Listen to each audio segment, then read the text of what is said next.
Dinggin ninyo ito, o ninyong mga saserdote, at inyong pakinggan ninyong sangbahayan ni Israel, at inyong ulinigin, o sangbahayan ng hari, sapagkat sa inyo'y nauukol ang kahatulan, sapagkat kayo'y naging isang silo sa Mispa, at isang panghuli sa nalagay sa Tabor.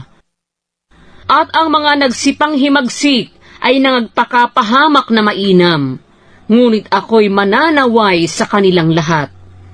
Aking kilala ang Efraim at ang Israel na hindi lingid sa akin, sapagkat ngayon, O Efraim, ikaw ay nagpatutot, ang Israel ay napahamak.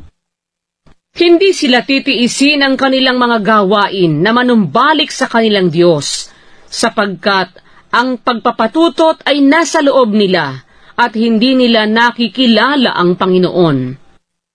At ang kapalaluan ng Israel ay nagpapatotoo sa kanyang mukha, kaya't ang Israel at ang Efraim ay mga titisod sa kanilang kasamaan. Ang Huda'y matitiso ding kasama nila. Sila'y magsisiyaong kasama ng kanilang kawan at ng kanilang bakahan upang hanapin ang Panginoon, ngunit hindi nila masusumpungan siya. Siya'y umurong sa kanila. Sila'y nagsigawan ng paglililo laban sa Panginoon, sapagkat sila'y nag-anak ng ibang mga anak. Lalamunin nga sila ng bagong buwan, sangpunang kanilang mga parang. Hipan ninyo ang korneta sa Gabaa, at ang pakakak sa Rama.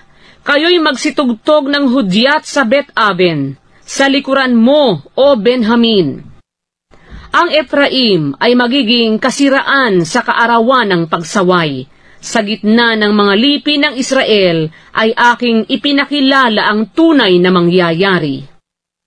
Ang mga prinsipe sa Huda ay gaya ng nagsisibago ng lindero. Aking ibubuhos ang aking galit sa kanila na parang tubig. Ang Efraim ay napighati, siya'y nadikdik sa kahatulan, sapagkat siya'y nasisiyahang lumakad ng ayon sa utos ng tao. Kaya't ako'y sa Efraim na parang tanga, at sa sangbahayan ni Huda na parang kabulukan. Nang makita ng Efraim ang kanyang sakit, at nang makita ni Huda ang kanyang sugat, naparoon nga ang Efraim sa Assyria, at nagsugo sa Haring Hareb, ngunit hindi niya mapagagaling kayo, ni kanyang mapagagaling man kayo sa inyong sugat. Sapagkat ako'y magiging parang leon sa Efraim, at parang isang batang leon sa sangbahayan ni Huda. Ako, sa makatuwid bagay ako, ay aagaw at aalis. Ako'y mag-aalis at walang magliligtas.